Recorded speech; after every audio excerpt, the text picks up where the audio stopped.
আসসালামু আলাইকুম রহমতুল্লাহ। সকলে কেমন আছেন? আশা করছি সকলে ভালো আছেন। আজকে আমরা এই ভিডিওর মাঝে দাল হরফটি কিভাবে লিখতে হয় এটা আমরা একদম বিস্তারিত দেখব ইনশাআল্লাহ। সকলে মনোযোগ দিয়ে ভিডিওটা দেখবেন। আর দাল হরফটা লেখার জন্য আমরা এই দাল হরফটাকে আমরা ২ টা পার্টে লিখব।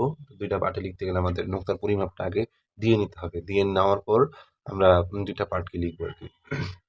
তো ১ম পার্ট দালটা যেহেতু এরকম হবে আরকি। এই সিস্টেমে হবে দালটা। তো আমরা ১ম এই যে উপরে যে অংশটা আছে এটার নোক্তাটা আমরা দিয়ে নিব। এই নোক্তাটা দেওয়ার জন্য আমরা সোজাসুজি একটা দাগ টেনে নিই, তাহলে সহজ হবে বুঝতে। হ্যাঁ, নিলাম দাগ টেনে। এখান থেকে আমরা ৩ টা নোক্তা দিয়ে নিব। ২ নোক্তা, এ হচ্ছে ৩ নোক্তা। আমরা ৩ টা এখানে নোক্তা দিয়ে নিয়েছি।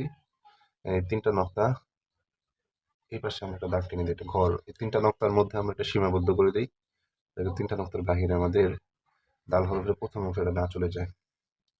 আপনারা যারা প্র্যাকটিস করবেন শুরুতে ৩ টা নোক্তা দিয়ে নেন। দিয়ে নেওয়ার পরে আপনারা ১ম পার্টটা এঁকে ফেলেন। সেক্ষেত্রে আপনার নক্তা পরিমাপ অনুযায়ী হরফটা আসবে আরকি। আর এদিকে আমাদের নক্তাটা ১ম পার্টটার নামবে হচ্ছে ২.৫ নক্তা সমপরিমাণ। আমরা ২.৫ নক্তাটা দিয়ে নিই। ১ নক্তা, ২ নক্তা আর হচ্ছে ২.৫ নক্তা। এই এইটুকু হচ্ছে আমাদের ১ম অংশটা নামবে। এটা হচ্ছে কোনাকুনি হয়ে এইভাবে নামবে, কোনাকুনি হয়ে, হ্যাঁ? কোনাকুনি হয়ে নামবে। আমরা একটু খেয়াল করে দেখব সকলেই। তো আমরা উপরে দিয়েছি ৩ নক্তা সমপরিমাণ। মানে এদিকে গ্যাপ হচ্ছে আপনার ৩ নক্তা সমপরিমাণ। আর এদিকে হচ্ছে ২ নক্তা আর ০.৫ নক্তা, ২.৫ নক্তা সমপরিমাণ। আ এদিকে উপর নিচে যেই দূরত্বটা আছে এটা হচ্ছে উপর নিচে দূরত্ব হচ্ছে ২.৫ নক্তা সমপরিমাণ।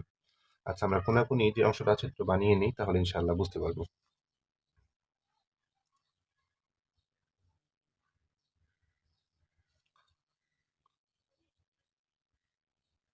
আলহামদুলিল্লাহ, আমরা দেখতে পারতেছেন এই যে এই অংশটা আমরা বাঁকা করে বানিয়েছি, হ্যাঁ? আপনারা ওই অংশটা বাঁকাবাঁকি বানাবেন। বানানোর পরে ওই যে আলিফের মধ্যে আমরা যেভাবে মাথা দিয়েছিলাম, আলিফের মাথার মতো আমরা এইভাবে মাথা দিয়ে দিব। দেখতে পাচ্ছেন? মাথা দেওয়ার পরে আমরা এটাকে উপর থেকে এভাবে মিলিয়ে দিব। এই আপনাদের যাতে করে বুঝতে সুবিধা হয় সেক্ষেত্রে আমি এটা কলম দিয়ে একদম এঁকে দিচ্ছি। আপনারা একদম ক্লিয়ার হয়ে যাবেন।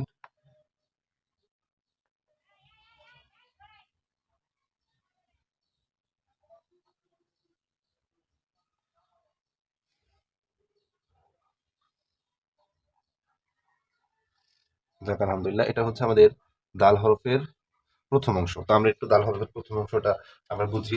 আমরা উপরে ৩ টা নকশা দিয়ে নিব। নকশা দেওয়ার পরে একটা বক্স আকারে বানিয়ে নিব। দেখতে পারতেছেন?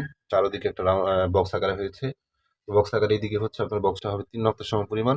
আর উপর নিচে বক্সটা হবে ২.৫ নক্তার সমপরিমাণ। এটা হচ্ছে আমাদের দাঁত। আর এই দাঁতটা দেখতে পারতেছেন একদম সোজা না, মোটামুটি সোজা হয়ে উপরের দিকে বাঁকা হয়ে নিচের দিকে কোনাকুনি হয়েছে, হ্যাঁ? এইভাবে আমরা নামিয়ে নিব। তো নামানোর পরে আমাদের ২য় স্টেপে হচ্ছে আমরা দাল হরফটাকে উঠাবো। কোনাকুনি নামানোর পরে আবার এখান থেকে নামানোর পরে এভাবে আমরা হরফটাকে উঠাবো। ঠিক আছে? খেয়াল করে দেখবো আমরা। তো আমরা এদিকে শুরুতে একটা মাপ দিয়ে নিই যে এদিকে ২.৫ নক্তা চলে গেছে। নিচেও আমাদের ২.৫ নক্তা হবে। তো এই নক্তাটার সাথে আমরা একটা নক্তা আর হাফ নক্তা বাড়িয়ে দিলাম। এই হচ্ছে হাফ নক্তা। এরপরে আমরা ২ নক্তা দিয়ে দিব। ১.৫ নক্তা। এ হচ্ছে ২ নক্তা। তো আমরা এখানে ২ নক্তা দিয়ে নিয়েছি। ২ নক্তার সমপরিমাণ আমাদের আবার নামাতে হবে। ঠিক আছে? এটা আমরা খেয়াল করে দেখবো। এদিকে আমরা নামিয়ে দিলাম, হ্যাঁ? তো নামানোর পরে এই কোনাকুনি আমরা ধরবো পেন্সিলটা। দেখতে পারতেছেন? পেন্সিলটা আমি ধরেছি বৃত্তাঙ্গুল বরাবর যে পেন্সিলটা আছে এটাকে আমি এই কোনাতে লাগিয়েছি, হ্যাঁ? এটা হচ্ছে এদিকে লাগিয়ে নিবেন। এই এভাবে লাগানোর পরে আস্তে, আস্তে, আস্তে, আস্তে এভাবে নামাতে থাকবেন। দেখছেন? নামানোর পরে এই দেখছেন কি পজিশনটা হইছে? এটাকে আমরা একদম সোজা করে নামাবো, হ্যাঁ? হয়তো একটু বাঁকা হয়ে গিয়েছে। বাঁকাটাকে আমরা একটু মুছে দেই। স্পষ্ট হয়।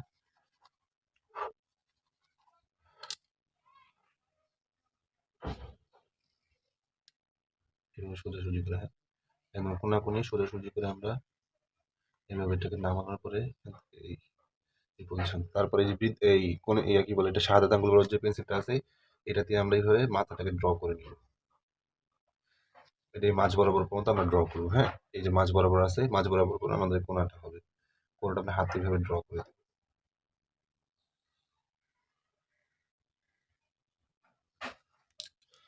আপনাদের সুবিধার্থে আমি এটাকে কলম দিয়ে একদম এঁকে দিচ্ছি, যাতে করে আপনারা বুঝতে পারেন।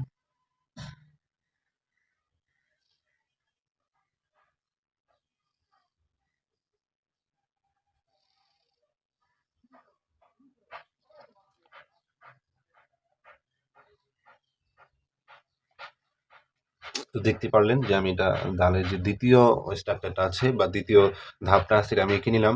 তো এখানে আমরা একটু নক্তার মাপটা জেনে নিই।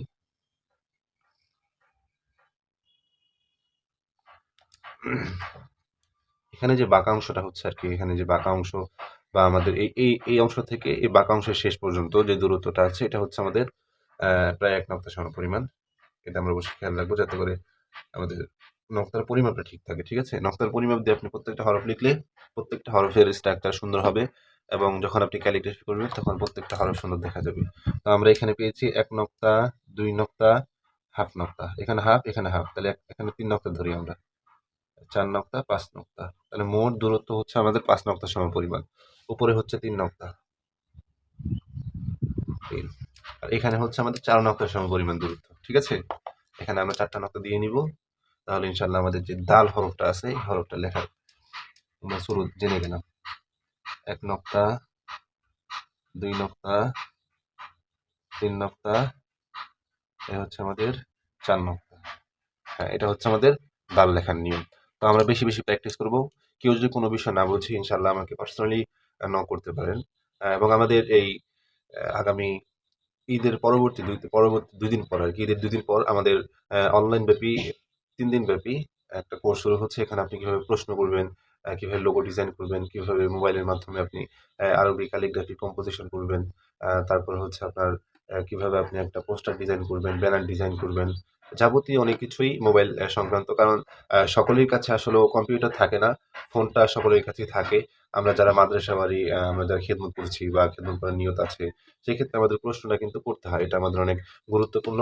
সেক্ষেত্রে আপনি আমাদের এই কোর্সের মধ্যে জয়েন হইলে আপনি যেকোনো ধরনের প্রশ্ন, এরপর হচ্ছে রুটিন, এবং মাদ্রাসাবাড়ির যে কাজগুলো কম্পিউটারের মাধ্যমে করা হয়, এগুলো আপনি ফোনের মাধ্যমে ইনশাআল্লাহ পরিপূর্ণ করতে পারবেন। তো আমাদের কোর্সটা হচ্ছে আগামী ঈদের ২ দিন পর থেকে ৩ দিন ব্যাপী আমাদের কোর্স, অনলাইন ভিত্তিক কোর্স হবে। তো যারা জয়েন করতে চান, ইনশাআল্লাহ এই যে স্ক্রিনে দেওয়া নাম্বারে যোগাযোগ করবেন। ধন্যবাদ।